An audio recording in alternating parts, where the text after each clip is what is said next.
Yang jelas kok Ahok saya undang ke Mata Najwa sekarang itu dalam banyak kapasitas. Sebagai politikus, sebagai mantan kepala daerah, sebagai orang yang dulu dekat dengan Jokowi, dan sebagai Sudah kuduga. Dan belum selesai kok. Dan sebagai mantan anak buah Prabowo. Wah. Masih temenan sama Pak Jokowi? Dulu sih kompak banget. Sekarang udah nggak kompak. Bu, sama Pak Jokowi itu main sandiwara tuh serius ya Bu? Saya bilang gitu. Saya kan nggak tahu nih. Tuh kata Ibu, serius? Waduh, serius saya kan mesti terjepit dong. Terus saya tanya lagi sama Ibu, Bu, kalau gitu saya masih bisa ketemu Pak Jokowi nggak? Kalau memang ketemu Pak Jokowi mau ngomongin apa sekarang? Itu yang saya tanya sama Ibu Mega. Pak Prabowo kemarin habis dioperasi tuh kok. Udah ngirimin ucapan. Aku nggak ada kontaknya. Masa sih nggak ada kontak Pak Prabowo? Dari dulu nggak pernah ada. Mungkin ini Asian value yang benar. Dia bilang gini. Emang yang nggak benar yang mana kok?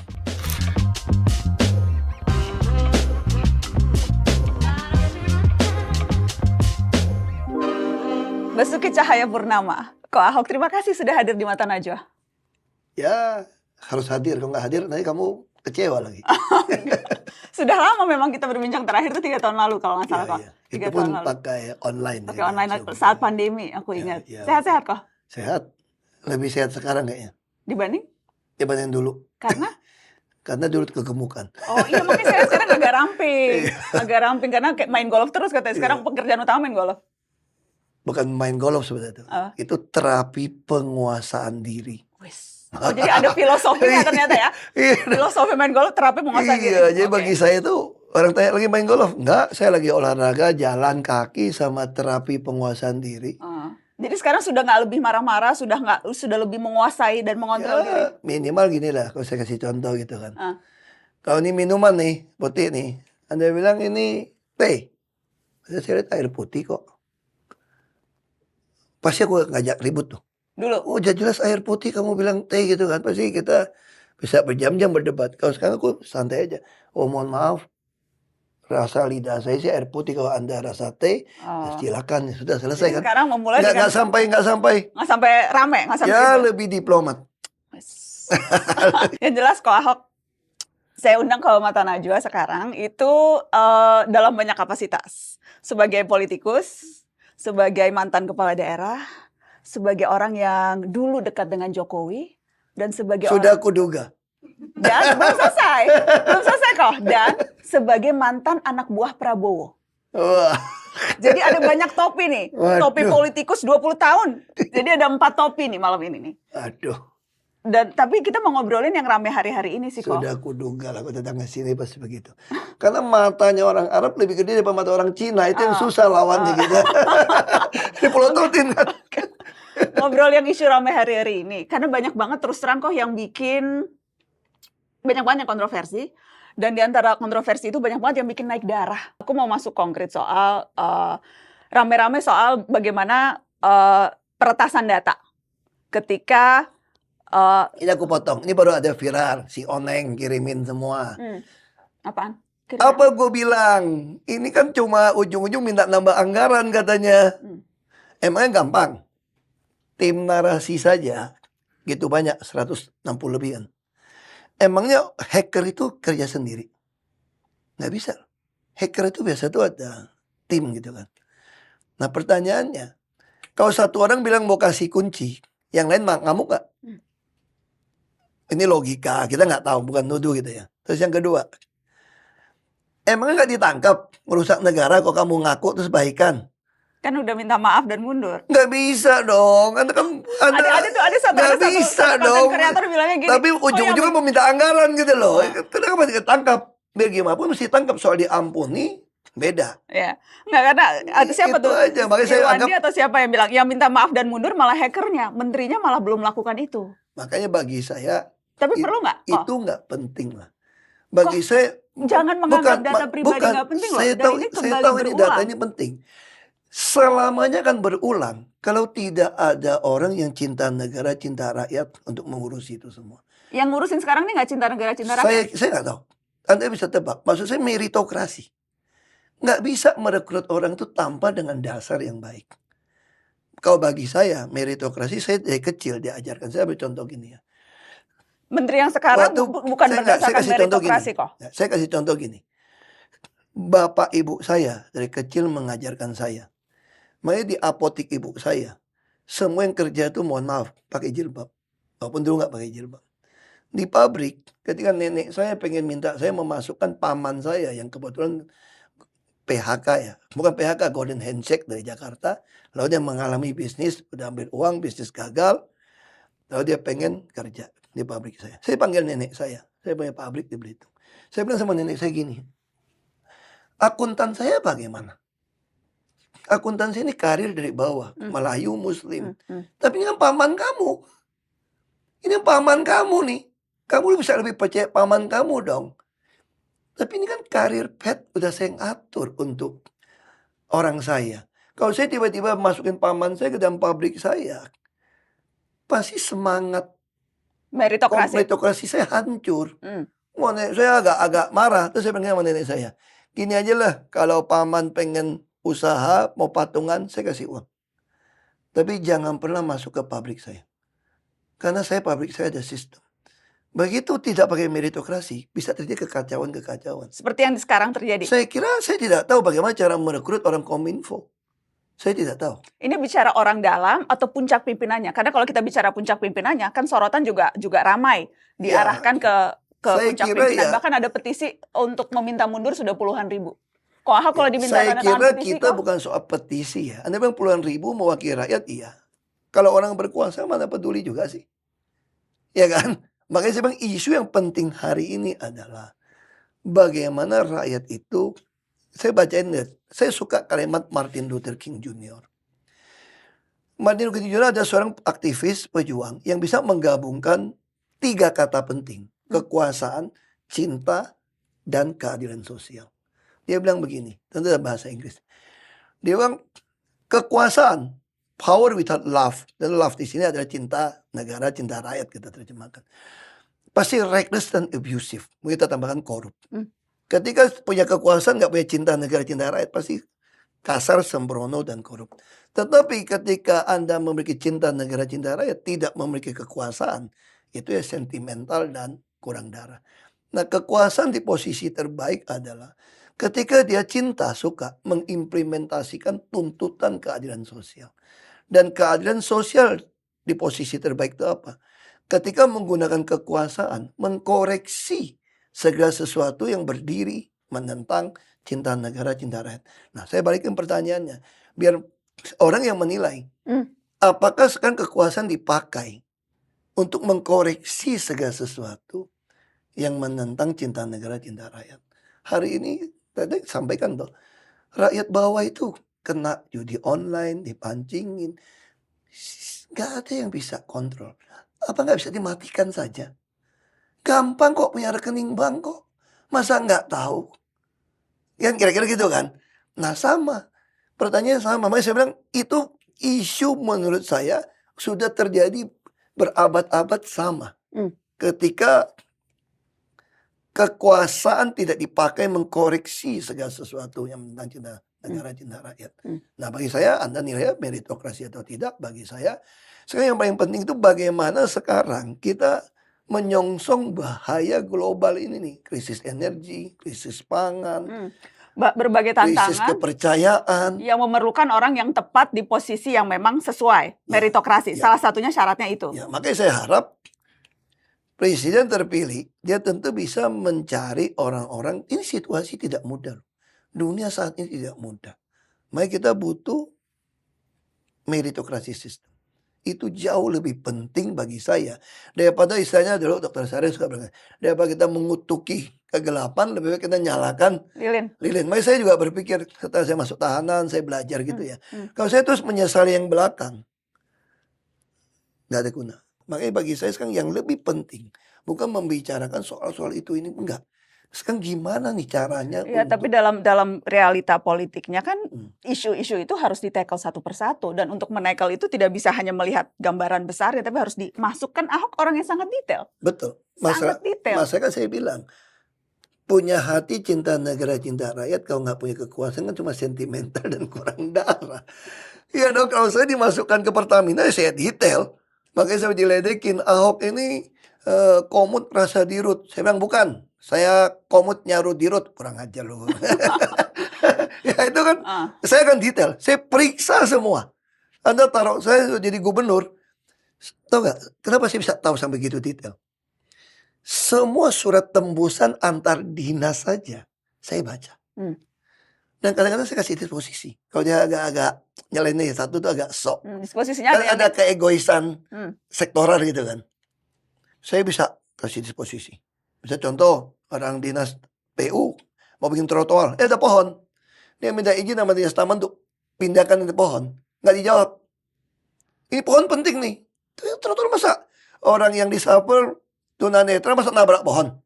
Nggak mau pindahin. Nah, saya begitu baca nih. Saya bisa tulis disposisi. Emang negara Kamboja ya? Lu negara mana nih? Terus saya foto. Saya kirim ke WA Group. Kasih WA Group. Senin begitu rapim, saya udah tahu semua masalah sampai detail. Karena saya punya kuasa untuk, makanya kalau sekarang kita ngomong apa? Kita hanya bisa menghimbau. Berharap. Tuhan udah izinkan Pak Prabowo jadi presiden. Kira-kira gitu toh. Saya adalah orang yang percaya kalau kita gunakan kata amanah. Kekuasaan itu Tuhan yang kasih, Tuhan yang ambil kok. Tuhan kasih sesuatu yang berkuasa pun. Bahkan Idi Amin pun bisa gitu ya. Atau siapapun. Harus percaya kekuasaan itu Tuhan yang kasih. Oke. Dan selama sekarang Ahok tidak ada kekuasaan praktis begitu ya. Maka yang bisa dilakukan hanya menghimbau. Menghimbau, berdoa. Dan tentu saya juga bikin program. Saya bikin program. Saya bikin program As Ahok Anything. Tujuannya apa? Edukasi lah ini bagi saya. Edukasi. Tapi apakah misalnya adakah keinginan untuk kembali mengeksekusi dibanding hanya melakukan edukasi sekarang? Misalnya nih kok, aku ingat dulu aku pernah bilang pengen jadi Dirjen Bea Cukai karena gemes. Oh iya. Sekarang nih ada peluang nih kok. Nggak bisa. Saya udah umurnya udah lewat. Bukan Bea Cukai kok. KPK. Sepi peminat. Nah, saya kasih tahu ya, KPK kenapa? Tadi kemarin saya lihat Pak Alex sampaikan. Kalau di Hong Kong, di Singapura, KPK itu ada satu badan urusan korupsi. Di Indonesia ada 3 badan. Iya. Kadang kemudian ego sektoral. Kadang mohon maaf ya. Polisi pun bisa kesal ada oknum jaksa yang tidak terima BAP-nya. Atau ada oknum jaksa yang kesal sama oknum polisi. Yang terus bolak-balik. Nah, kita bisa bayangkan. Jadi nggak berminat. Terus KPK juga adalah kolektif. Kalau mau minat, jadi jaksa agung dong. Kira-kira gitu kan. Kalau masih bisa langsung saya bilang. Namanya saya bilang balik lagi. Banyak hal bisa kita perbaiki. Kalau kita sampaikan. Eksekusi. Saya kan bilang kan. Teori Martin Luther King Jr. kan. Kalau kita punya cinta negara, cinta rakyat, nggak punya kekuasaan, itu pasti sembrono, sentimental. Ahok sekarang dalam posisi itu, sentimental? Enggak. Saya nggak pernah berpikir seperti itu. Saya tahu waktu saya belum sampai. Saya ketemu teman saya yang bisnis. Saya ngomong begini, lo ajak gue bisnis dong. Tuh aja jawab saya apa? Hok, yang bisnis itu gampang. Kita disuruh jadi pemasok ini dari temen, semua udah jalan kok. Lu nggak cari-cari, kasih modal semua jalan. Yang susah tuh kayak lu. Ada lu nih. Dagang mah gampang. Kau suruh gue jadi lu, gue nggak bisa. Apa? Ahok tuh apa misalnya sekarang? Apa maksudnya Ahok ini kan sudah jadi di politisi. Lu kenapa mau berhenti masuk ke pengusaha? Ya dong. Terus kamu termasuk orang yang bisa diterima lah oleh sebagian masyarakat kita dan berpolitik. Banyak orang punya uang juga belum tentu berpolitik diterima juga. Oke, kalau gitu sekarang saya mau nanya Ahok sebagai politisi. Sebagai orang politik yang pernah jadi wakil gubernur di Jakarta dan gubernur di Jakarta. Jakarta hari-hari ini lebih baik atau lebih buruk ya kok? Ya, saya kemarin waktu orang masih ngadu sama saya beberapa. Menurut saya itu administrasi agak sedikit masalah. Tapi masih ada beberapa kelurahan, PTSP yang bekerja dengan baik. Nah, ada yang bekerja dengan baik. Terus pasukan-pasukan, dulu sebetulnya pasukan merah, biru, segala macam itu bukan soal pasukan kerja saja. Itu adalah balai latihan kerja versi saya sebetulnya. Dan itu yang kok Ahok lihat tidak dilanjutkan atau minimal itu tidak. Itu yang dikeluhkan orang gitu loh. Sampah masih di mana-mana. Kalau dulu kan kita betul nggak melihat sampah. Satu sungai pun kita nggak boleh sampah. Anda nggak bisa biarkan satu sampah pun berserakan di sini. Kalau pejabat gubernur yang sekarang tuh banyak disorot publik juga. Saya kira Pak Heru ini orang baik ya. Saya kenal beliau kan ya. Masa kan jabatan banyak. Akhir-akhir ini saya tanya kemana Pak Heru? Lebih banyak di IKN. Menyiapkan untuk 17 Agustus. Ya kan nggak ada wakil.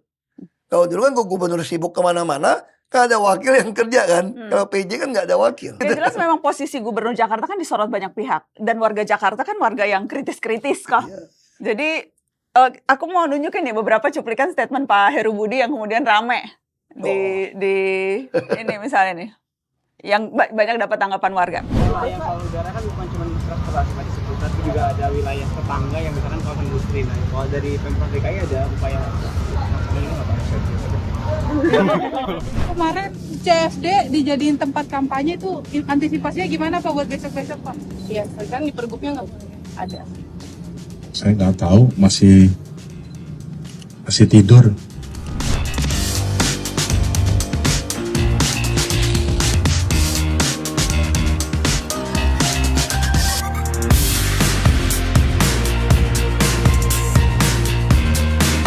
Ini yang bener aja. Sungai lebih bersih. Kalau itu pun kotor 1 tahun saya mimpin, mungkin dampak 5 tahun yang lalu nggak diurus kan? Iya kan? Masa saya datang terus kotor? Enggak. Mungkin dampak 5 tahun yang lalu terlupakan diurus. Ya sekarang saya urus. Banyak masyarakat bilang lebih bersih. Kok sependapat tidak dengan penilaian Pak Heru tadi sebelum dia menjabat Jakarta tidak diurus? Saya kira masyarakat Jakarta yang jawab lah. Nanti saya nggak diurus, seolah-olah saya nyerang Pak Anies lagi. Kan sohib juga kita. Sohib semua. Sohib semua. Makanya saya bilang, tidak sependapat dengan Pak Heru. Saya kira memang ada beberapa bagian sungai yang memang tidak dikeruk. Dulu kita beli banyak sekali alat berat untuk tungguin. Memang ada beberapa yang kotor karena pasukan warna-warni juga. Kalau konteksnya bukan hanya itu, tapi secara keseluruhan? Iya, saya kira kalau dia bilang kalau kinerja buruk, ya ASN akan dikirim ke IKN. Saya kira sih semua orang juga akan dikirim ke IKN kalau memang udah pindah gitu ya. Kan tergantung karir. Kalau buat ASN kan sudah ditandatangan, kemanapun siap. Nah sama juga dulu ada orang kritik kan, buang kemana-kemana. Saya kira itu kadang-kadang suatu istilah yang slip of tongue lah. Maksudnya bukan buangan. Anda optimis IKN akan berhasil kok? Saya nggak ikutin. Tapi waktu saya di Pertamina itu, saya sangat optimis akan cepat. Kalau kita pakai semua wilayah kerja, semua aset di Pertamina. Karena sudah ada struktur jalan kan. Kita bukan buka hutan baru gitu loh. Kalau mau di Kaltim. Kan lebih cepat, kita punya tanah bisa ribuan hektar segala macam. Jadi Anda termasuk kalau yang cuma pengen jadi ibu kota gitu ya. Lebih cepat kan. Dan nasib Jakarta setelah nanti IKN menjadi ibu kota, enggak akan ada masalah. Sama tetap jadi ibu kota, orang pintar banyak di Jakarta, semua orang kaya di sini, bangunan gitu banyak. Yang penting Jakarta dijaga, jangan tenggelam lah. Karena kan kita kan terus turun kan. Nah mau nggak mau kita mesti nyontoh cara Belanda. Gimana cara nutup, cara ya, tapi termasuk posisi pulau reklamasi segala macam gitu. Tidak akan posisi ibu kota di Kalimantan tidak akan mengubah arti strategis Jakarta. Iya, saya kira ke depan kan makin bagus kok. Kalau kita lihat dari Jakarta punya desainnya. Saya kan tanda tangan sama Menteri PU zamannya Pak SBY dulu. Kita tuh ada 6 ruas tol dalam kota waktu itu. Terus saya nggak tahu dievaluasi atau enggak. Kita ada 2 auto ring road. Nanti salah satu auto ring road yang lain itu nyambung sampai ke Sentul. Dan bahkan yang berikutnya lagi itu bisa motong rancamannya semua nyambung. Jadi ke depan ada kereta semuanya, orang-orang tuh akan mulai tinggal di pinggiran sebetulnya. Oke. Yang gitu kan. Nah, Jakarta tentu kan jadi kota yang mahal karena tinggalnya kota, tapi bagaimana pemerintah harus bantu. Misalnya kemarin saya tanya teman, ini cerita aja lah. Ini kalau betul-betul susah makanan bagaimana? Orang di PHK gitu banyak. Tapi nggak makan gimana? Sakit udah oke lah, kita bisa tanggung lah. Kalau makan gimana? Saya bercanda begini. Tapi saya bisa lakuin, saya bilang. Ya harusnya kantor pemerintah suruh anak-anak SMK praktek saja bikin nasi goreng. Kenapa nasi goreng? Sisa nasi malam restoran kan banyak. Terus nasi goreng terus ditulis, yang tidak ada makanan silakan makan. Nah, kenapa mesti nasi goreng terus? Supaya yang punya makanan bosan dong pagi siang malam nasi goreng kan. Terus anak-anak SMK jadi praktek. Kita tahu di mana. Buka aja makan. Ini makan siang yang gratis yang beneran. Gak usah pikirin kementerian, gak usah pikirin anggaran gitu loh. Nggak usah 71 triliun ya. Saya bilang ya, kalau saya kasih usul itu ya. Adalah teman. Tapi bergizi nggak? Kan ini maunya permintaan Prabowo pasti makan bergizi siang yang dong. bergizi. Pasti bergizi dong. Sekarang saya kasih tahu gini. Teman saya tanya, ada teman yang memang teman yang di pemerintah juga lah. Dia bilang, itu menurut kamu gimana atasinya? Kita bingung loh, mau ngatur makan siang di semua sekolah seperti itu. Saya bilang, kalau saya langsung selesai. Caranya gimana? Duitnya berapa? Kasih ke emaknya. Emaknya masak sesuai yang anaknya suka. Bayangin kalau satu anak dapat 50.000, kalau dia punya 3 anak dapat 150.000. Tinggal sekolah kasih menu. Lo mesti ada daging, ada apa gitu ya. Kalau enggak duitnya gue cabut nih. Sudah. Daripada pengadaan, ada yang ngambil untung, ada packaging, ada tender. Jadi uangnya langsung dikasih ke ibunya. Ibunya aja. Terus hemat satu kementerian, urusan begitu. Terus happy dong. Bayangin kalau orang yang pas-pasan hidupnya ya. Dapat 150.000 nih buat belanja. Makan daging sama kakek neneknya semua, mak bapaknya makan semua. Adiknya belum sekolah juga makan. Sederhana tuh. Cuma masalahnya kalau kayak gitu mungkin yang mau jadi supplier nggak kebagian aja kali gitu ya. Makanya cara Ahok orang nggak suka kan. Ini praktis, apa yang susah sih? Kayak bisa kayak gitu loh. Yang maksudnya itu gampang. Oke. Kasihin ke mak lu duit. Ya kan? Ini misalnya ini ide-ide atau contoh ini. Apakah kemudian ini yang waktu itu bilang kok Ahok membuat kok Ahok merasa kalau sekarang dikasih jabatan gubernur sudah lebih siap? Itu konteksnya karena itu udah lebih punya ide-ide macam-macam ini. Kalau ide dari dulu mah aku mah nggak putus-putus lah. Iya. Ya, karena teman banyak. Kan dengan si A, si B, si C gitu kan. Dia waktu ngomong aku dapat ide kan. Tapi kalau ini kenapa? Kenapa waktu itu bilang saya sudah lebih siap jadi gubernur? Iya dong. Anda pernah nggak kuliah S3 di Makobrimob? Ini jebolan Makobrimob, bos. Itu kok aku serius nanya, jebolan Makobrimob itu menurut Ahok menaikkan harga, bukan justru menurunkan. Saya nggak bicara harga. Kalau harga sebenarnya kekuasaan Tuhan kasih orang milik kok. Yang saya maksud, Anda di dalam itu belajar menguasai diri. Karena yang paling penting pun, penguasaan diri itu melebihi orang yang menaklukkan kota. Jadi kalau kamu jadi jenderal yang hebat, bisa menaklukkan satu kota, itu kalah dengan orang yang bisa menguasai diri. Nah, itu kelemahan saya kasih contoh kan. Kalau dulu dia bilang ini bukan teh air putih, gue ajak lu ribut. Berjam-jam tuh, ngabisin waktu gitu. Kalau sekarang saya cuma sekian. Karena di dalam tuh saya belajar. Dan kemudian? Nah, itu jadi satu, saya bilang kan. Saya jadi belajar banyak di dalam. Banyak orang tanya, kalau dunia bisa diputar balik, kamu mau nggak kalau bisa menghindari? Kan biasa film-film kan gitu kan. Waktu gitu kan. Putar, lalu kita supaya menghindari itu. Anda bisa jadi gubernur, tapi Anda juga tidak masuk ke tahanan. Itu yang saya maksud. Saya bilang, saya pilih tetap sama. Kenapa? Ya. Karena saya akan jauh lebih siap jadi apapun ketika saya bisa menguasai diri saya. Dan apakah memang... Itu yang saya maksud itu. Dan ketika mengatakan itu berarti siap, kalau kita bicara konteks politik hari-hari ini, yang di depan mata kan pilkada, serentak. Termasuk juga kesiapan untuk maju ke salah satu pilkada, apakah saya Jakarta bilang, atau apapun. saya masih tetap politisi kan. Sebagai kader politik, di tugas manapun bisa. Tapi sebagai teman Ibu Mega, saya pasti bilang dong, Bu, saya nggak mau yang itu, Bu. Ya kira-kira gitu. Jadi nggak mau yang mana, Pak? Iya, teman-teman suruh pergi nih. Ke NTT lah, ke Sumut lah, ke Bali lah, kemana-mana. Saya bilang, aduh Bu, kalau boleh jangan deh Bu. Mari Bu, tugasin saya tuh ngajar aja. Di Jakarta, nama Ahok kan muncul di rekomendasi Masa Jakarta DPD. tuh PDIP jangan nggak bisa majukan. Kursi kurang 6. Makanya dengan cara pemikiran yang sama, teman-teman bilang begini. Daripada lu kagak maju, kenapa nggak maju di Sumut? Karena di Sumut kursi cukup kan. Terus saya bilang, dari dulu, ini mirip kayak dulu di Bangka Belitung. Saya ngumpul KTP nggak kekumpul Jakarta. Terus kenapa nggak pulang ke Bangka Belitung jadi gubernur? Saya jawab, saya ini bukan mau jadi gubernur kok. Saya ini cuma mau jadi showcase, kasih tahu nih, ini loh bisnis model. Kalau mau memanage kota itu seperti apa gitu loh. Kalau mau manage rakyat itu seperti apa. Supaya ada standar. Jangan orang merasa, nggak mungkin lah punya gubernur yang tiap pagi siang malam balasin WA kita, ngurusin kita, terus datang ke balai kota diladenin, nggak ada apa dibantuin. Kan itu kan persepsi kita dulu.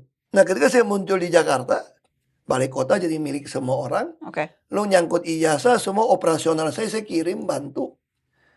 Kan jadi itu sesuatu yang saya maksud. Kembali ke situ. Jadi sebagai kader partai akan tunduk pada apapun keputusan partai. Dan saat ini keputusan partai belum ada. Karena untuk kalau kita bicara di Jakarta kan. Partai udah putusan gini. Sebetulnya Bu Mega udah minta sama saya. Makanya saya ngajar kan. Kan beberapa kepala daerah sudah dapat rekomendasi surat. Nah saya disuruh ngajarin. Gimana sih caranya bisa menang. Tapi berarti bukan sebagai calon. Kelihatannya bukan. Tadi Ahok bilang rasanya tidak akan maju sebagai calon tapi ada penugasan lain. Yang namanya, tapi kalau kita masih fokus di situ kok soal siapa yang akan dicalonkan PDI Perjuangan. Yang jelas nama Ahok waktu itu masuk rekomendasi, ada nama Pak Pras juga. Kemudian yang menarik ada nama Anies Baswedan. Yeah. Dan setelah itu sempat ada kode-kodean tuh antara Mbak Puan dan Mas Anies ini nih saling lempar kode. Aku mau minta tanggapan Pak Ahok soal itu. Sama Pak Anies juga katanya tertarik juga ya? Iya, menarik juga Pak Anies. Puan menyatakan ketertarikan kepada Mas Anies. Menarik gitu. Maju untuk maju lagi. PDIP juga menarik.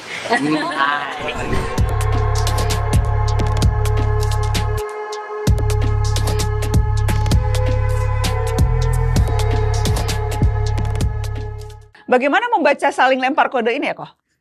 Pertama harus tahu dulu konsep PDI Perjuangan. PDIP ini adalah partai kader dari sejak Bung Karno dirikan.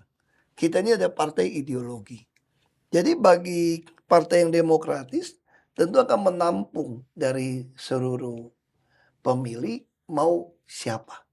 Makanya disitulah nama Pak Anies juga ikut terjaring untuk dimasukkan.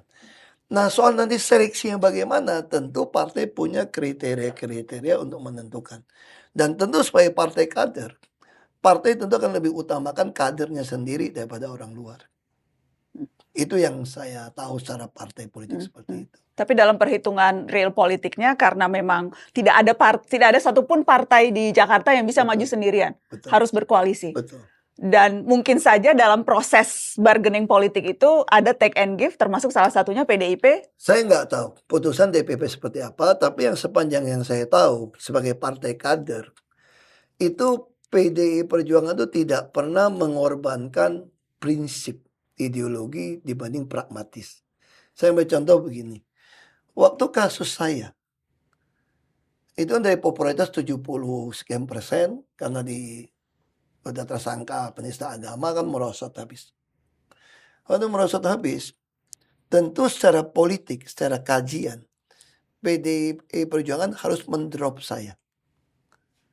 Ganti dengan Bu Risma. Sempat keluar di Tempo gitu loh. Siapa gitu loh. Tapi bagi Ibu Mega, dia mengatakan, kenapa tidak Ahok? Ini hanya merosot kan cuma karena tekanan massa, karena ada semacam tuduhan yang belum terbukti juga di pengadilan kan. Nah ini nih konsep Ibu Mega nih.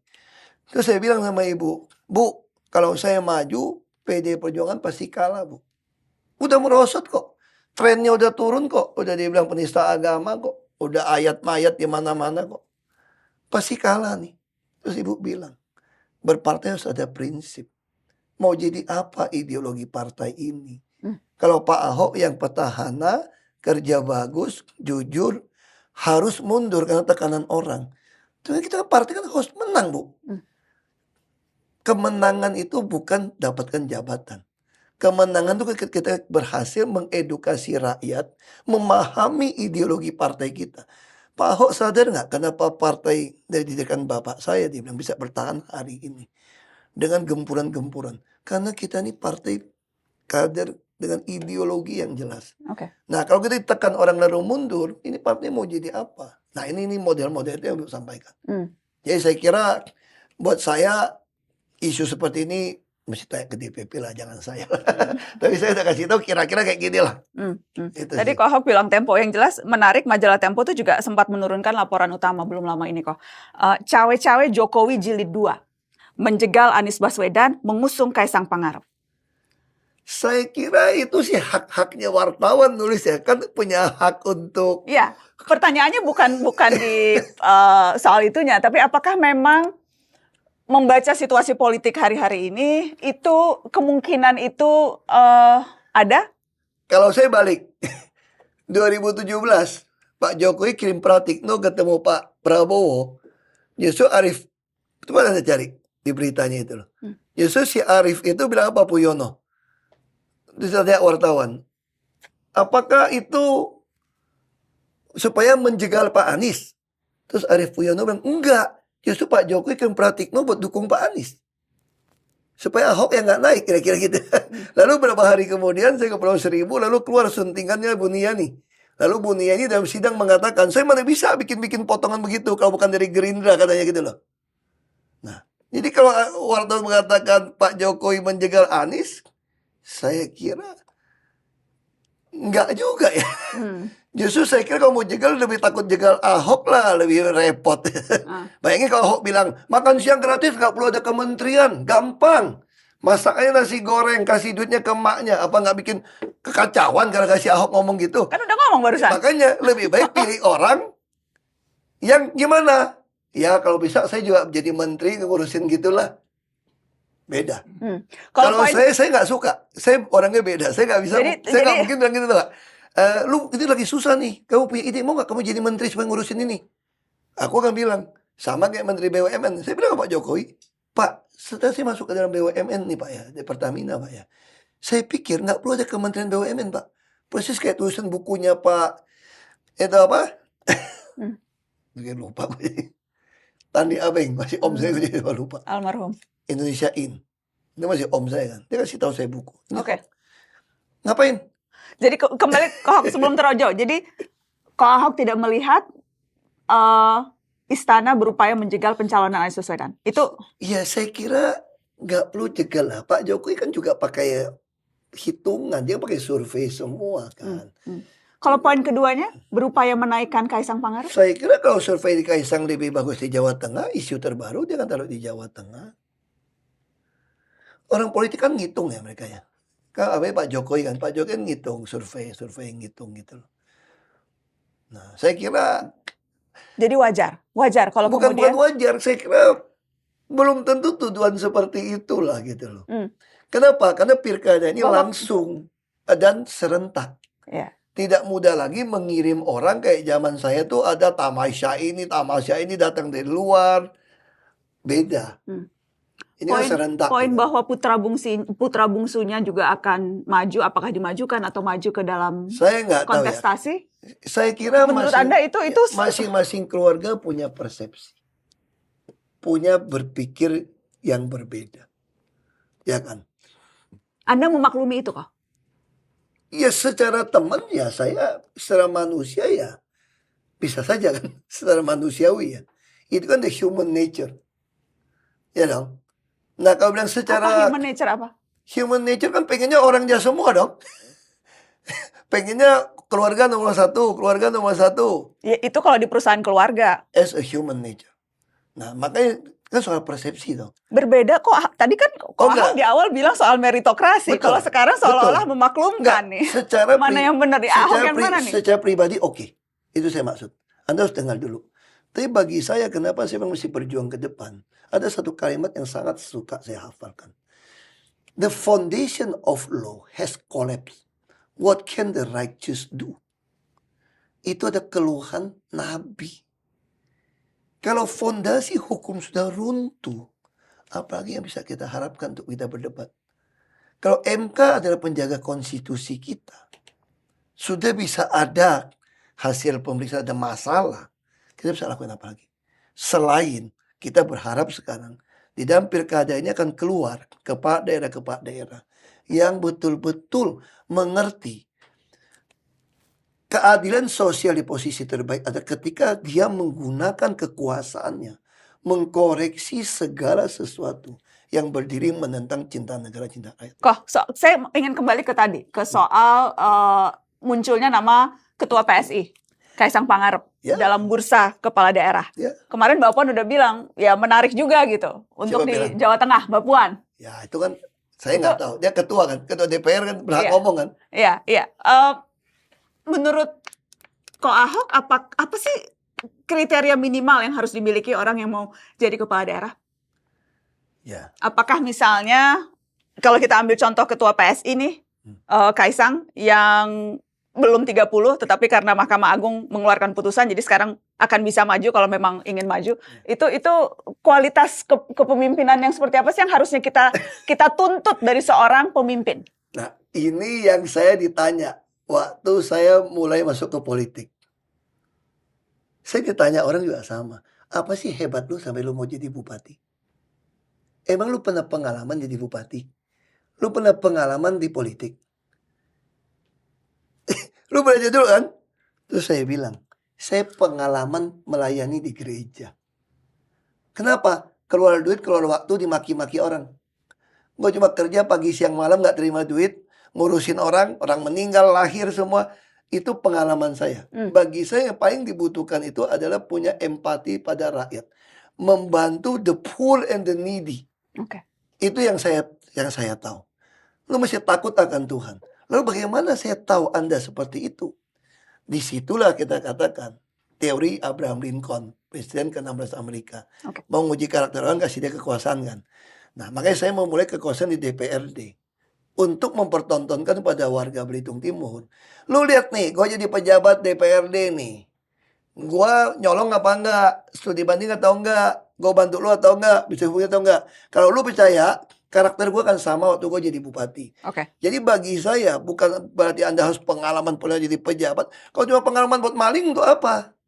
Tapi itu juga mesti lihat. Kalau prosesnya sudah sedikit bermasalah, kita khawatir. Orang itu kalau terlalu muda, dia berpikir segala sesuatu mudah. Dan ujung-ujungnya hanya mempertahankan kekuasaan. Kita bukan mau mempertahankan kekuasaan kok.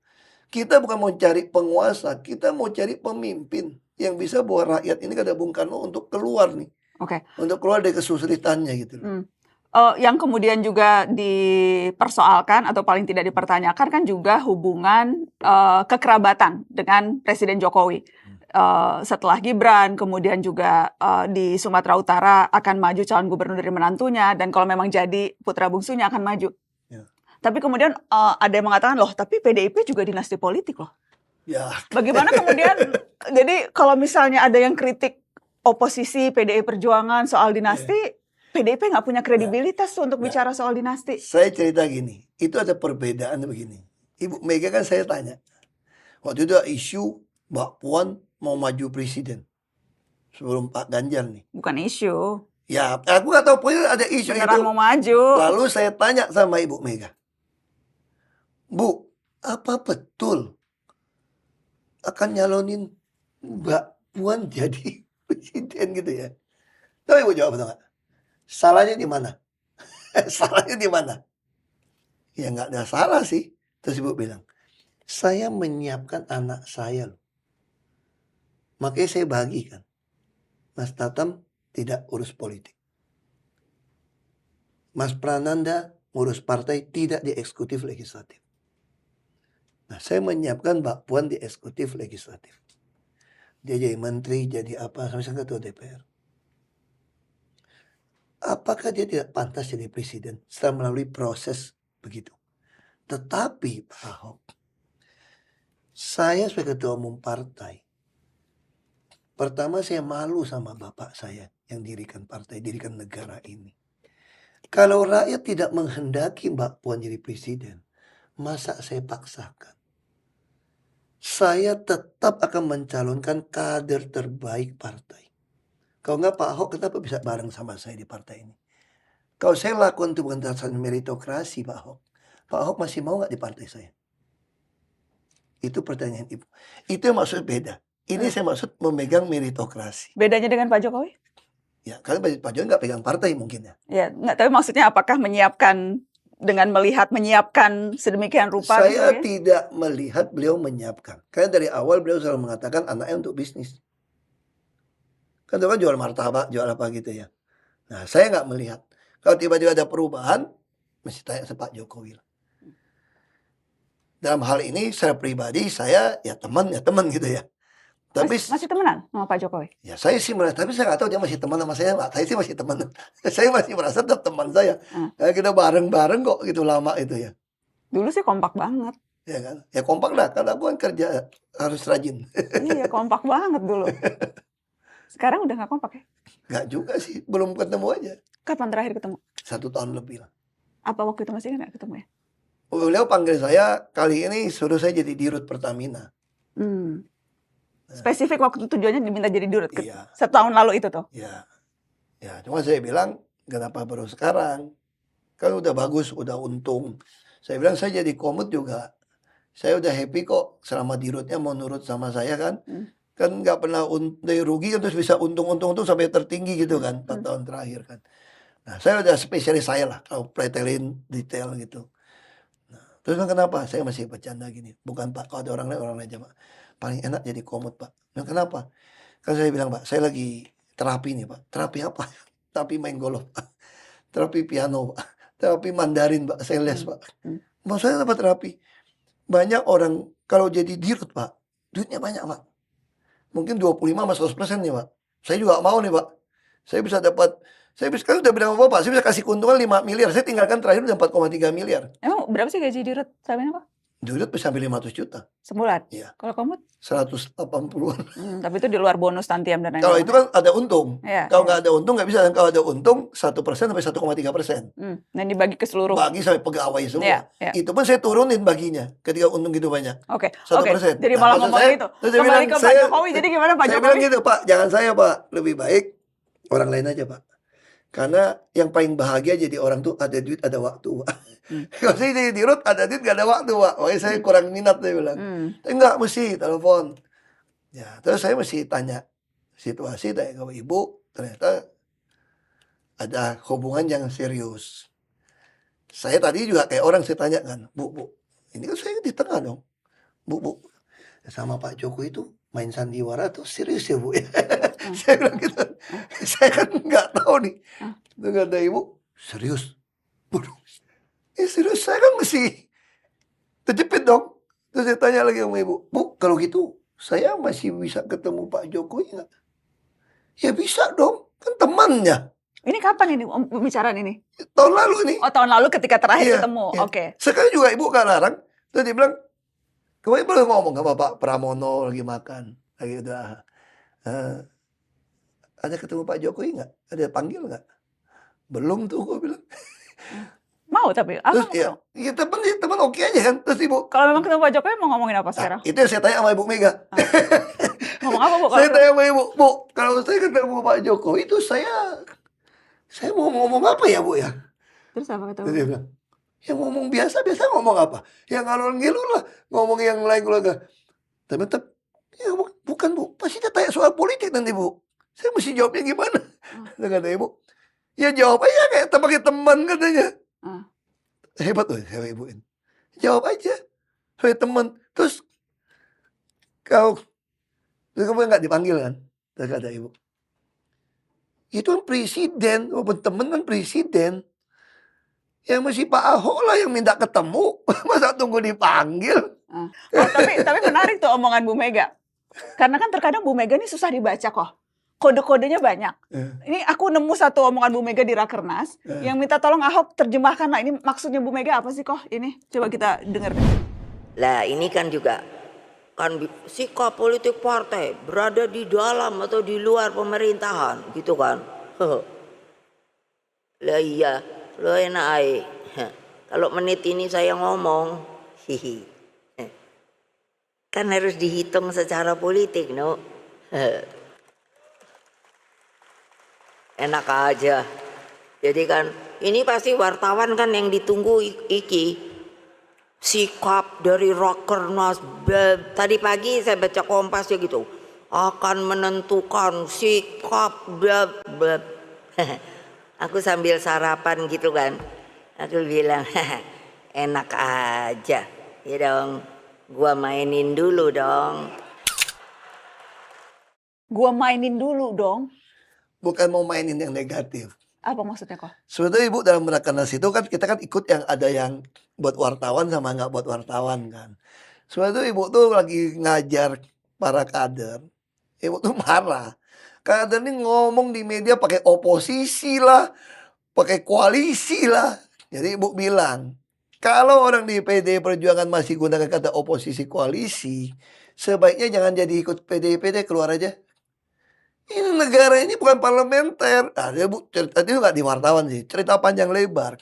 Kita kalau parlementer, kursi sedikit pun, begitu kita tarik kan bubar. Ya. Kalau negara ini enggak, kita udah pilih presiden, kalau udah kalah, betul-betul kasih penuh kuasa pada presiden. Oke, mungkin bukan soal istilah, tetapi apakah akan masuk ikut membantu dalam pemerintahan atau berada di luar pemerintahan? Itu yang ibu bilang. Kenapa putusan akan diputuskan beliau? Beliau mengatakan, saya ini masuk semacam tim inti beliau lah ya. Nah, jadi kita mungkin tiap 1 bulan, 2 bulan kumpul. 10 orang yang Pak Mahfud ngomong itu loh. Termasuk sama Pak Mahfud itu saya. Nah, jadi beliau tuh ingin membantu Pak Prabowo. Situasi sekarang kan global begitu ini. Dengan pengalaman yang ada ini, sumbangsinya apa? Kan kalau dari parlemen, DPR kan nggak bisa. Tapi membantu di sini jangan diterjemahkan harus jadi bagian dari pemerintahan. menteri. Karena dalam sistem tata negara kita itu, kalau menteri dari koalisi, kekuasaannya sama. Kira-kira gitu loh. Satu menteri berhenti, bubar nih.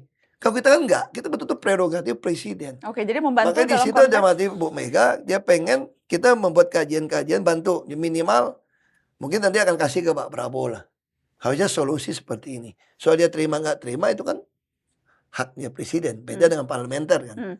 Nah kalau soal masuk nggak masuk, saya nggak tahu. Tapi kalau saya melihat omongan ibu itu semua ya, buat ibu kita dulu lebih susah kok. Zaman SBY aja 10 tahun nggak masuk di dalam. Bagi ibu tuh bukan. Tapi kita juga nggak mau jadi orang di luar pemerintah yang pokoknya apapun nggak. Nggak bisa juga kok di DPR kok. Nah minimal kita jangan ikut-ikutan kalau ini ada salah jalan, salah konsep. Ya kita jangan ikut-ikutan lah. Misalnya makan siang gratis mau bikin menteri, kita nggak bisa cegah. Mau jadi menteri jadi 40, mau 100 nggak bisa cegah kok. Tapi minimal kita bisa sampaikan solusi itu tuh ini loh.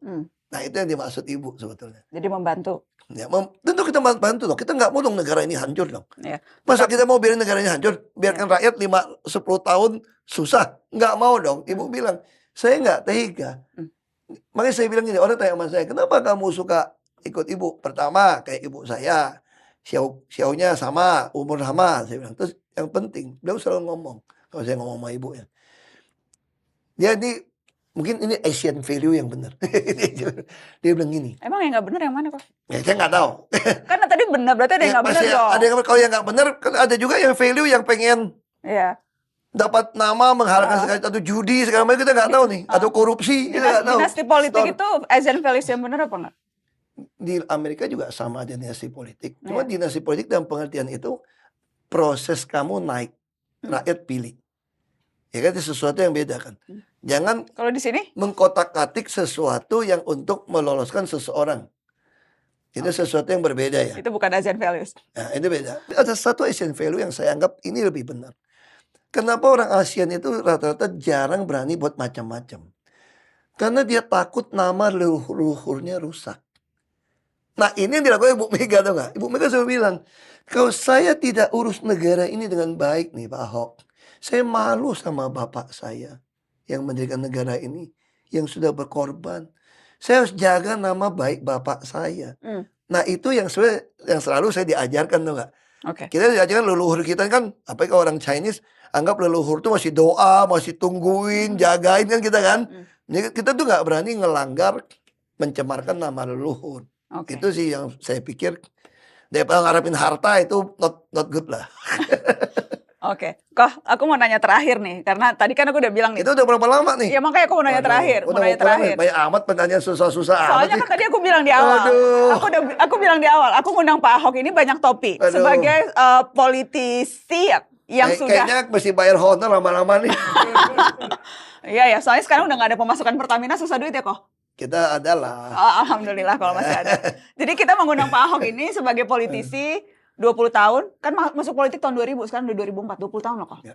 Saya tepatnya masuk 2003. 2003. Oke lah, 20 tahun. kurang-kurang. Iya, 20 tahun. Dari DPR, D sampai itu. Politisi 20 tahun, mantan kepala daerah, Ya. pernah bupati, pernah Mantan wakil, DPRD juga. mantan DPRD, mantan kepala daerah, DPR RI juga. mantan DPR RI. Dan tadi saya mau spesifik satu, mantan anak buah Prabowo, Iya. karena pernah di Gerindra. Iya. Iya kan? Iya. Pak Prabowo kemarin habis dioperasi tuh kok. Udah ngirimin ucapan. Aku nggak ada kontaknya. Masa sih nggak ada kontak Pak Nah, Prabowo? dari dulu nggak pernah ada. Kapan Saya terakhir? kontak Pak Jokowi juga saya nggak punya. Hmm. Dari dulu. Hmm. Nah, saya Kemarin terakhir ketemu sempet- Pak Prabowo terakhir lagi di istana atau di mana saya lupa ya. Beliau sih ketemu canda sama kawinan berapa kali ketemu. Hmm. Tahun lalu lah sebelum Pilpres lah. Aku ingat sebelum Pilpres kan sempat rame tuh statement Ahok soal Pak Jokowi dan Pak Prabowo harus hati-hati, kemudian melihat bagaimana hubungannya ke depan, bagaimana nanti setelah terpilih dan sebagainya pemerintahan. Melihat sekarang, kita mau tunjukin tuh fotonya, kemarin kan dijenguk Pak Jokowi dan sebagainya. Melihat hubungan antara dua presiden, yang satu upcoming, yang satu ongoing, itu melihat hubungan mereka, kira-kira negeri ini akan seperti apa ya kok? Ya, kalau dia bisa hubung kayak begini benar sih ya puji Tuhan lah. Alhamdulillah. Ya kan? Orang punya dua kepentingan, punya partai berbeda, kita nggak tahu. Saya nggak tahu. Jadi kadang-kadang tuh ya, Pak Jokowi kan nggak punya kita partai cuma, kok. ya kan dia pasti punya. Apalagi saya lihat ya, saya bukan nuduh atau gimana, saya melihat langkah catur ke depan. Kan MK juga sudah memutuskan tidak ada parliament threshold. Itu artinya ke depan akan banyak dibentuk partai-partai baru kecil-kecil. Karena kan, makanya kenapa Ibu Mega bilang, partai itu ada pada kaderisasi ideologi itu gitu. Kita bertahan karena ideologi, bukan karena terima beras, terima minyak goreng, atau terima baju loh. Oke, jadi Karena kembali kalau ke- itu terjadi, akan terjadi pembagian merata. Nah, saya cuma khawatir kalau orang punya duit seperti itu, kalau rakyat tidak dididik dengan baik tentang ideologi, tentang kaderisasi, mungkin partai akan terjadi 2%, 1%, 3%. Tapi kalau yang punyanya itu adalah 10 partai, satu orang punya, dia bikin semacam akhirnya kayak koalisi. Dia yang pimpin kan. kembali ke tadi, jadi Ko Ahok melihatnya ke depan percaturan politiknya gimana? Saya kira perjalanan ke depan akan banyak partai politik muncul-muncul. Bisa saja Pak Jokowi yang mimpin itu semua kecil-kecil digabung. Katanya kan mau pensiun, udah bangun rumah. Ya, saya nggak tahu. Saya cuma nebak Menurut- aja. Menurut Anda Kalau tidak? lihat menyiapkan anak menantu tetap di eksekutif, berarti beliau juga punya persepsi. Mungkin beliau juga ngerti nih teori Martin Luther King Jr. nih. Kekuasaan kalau nggak ada kekuasaan kan kurang darah dan sentimental. Mungkin ya, saya nggak tahu. Saya nggak tahu. Mungkin. Jadi kedepannya Anda melihat Kan bisa aja kan? masih Banyak akan partai kecil-kecil nih. Nanti Masih- koalisi. Kalau Anda punya partai 2%. Anda punya 6 partai punya 12% loh. Kalau Anda punya 8% aja orang udah takut sama Anda di DPR. Bisa survive udah Anda. Nah, saya nggak tahu. Dan kemudian kalau punya partai berarti bargaining politik Joko Widodo akan kurang lebih sama kuatnya atau paling tidak lebih kuat dibandingkan dengan kalau ia tidak punya partai. Kalau buat jawab itu tunggu aku sekolah dokter ilmu politik dulu. Pertanyaan susah amat. Itu pertanyaan susah amat. Enggak, ini Kan ngeles. nebak-nebak ke depan. Loh, enggak Aku kan nggak suka prediksi. ngeles kok. Aku ini ilmu baru Ahok. Nah. Jadi dia mah diplomat. Kok makasih ya udah datang Thank ke you. Mata Najwa. Oke. Thank you. Akhirnya waktu habis juga aku pancing muter-muter. Nah, ini politik. Ini politik namanya. Supaya nggak naik lagi. Jadi aku sengaja. Enggak sih, enggak, gue sih masih bisa, cuma udah kepanjangan. Sama, supaya orang penasaran kok. Karena kayaknya pengen juga nih ngajak Ahok keliling-keliling. Udah lama loh, Kayak dulu ya. Kita udah lama nggak Keliling-keliling ya. Keliling Indonesia ya. Keliling Kayaknya Indonesia. habis pilkada deh. Kenapa takut di kampanye ya? Nah, dia kira aku mau jadi gubernur sana. Gue ke Surabaya kan mau jadi gubernur Jatim. Gue ke sana ke Bali mau jadi gubernur Bali. Aduh, gue mah dituduh melulu lah. Iya, ya. Ya. Nasib lah. Aku lagi ngejar main di bawah 80 golf. Jadi jangan keganggu. Kerjaan jangan ganggu golf sekarang. Mau kejar 80 nih gitu. Thank you ya kok. Terima kasih ya. Thank you. Aduh, senang banget nih. Alhamdulillah. Terima kasih sudah nonton Mata Najwa. Sampai ketemu lagi. Assalamualaikum.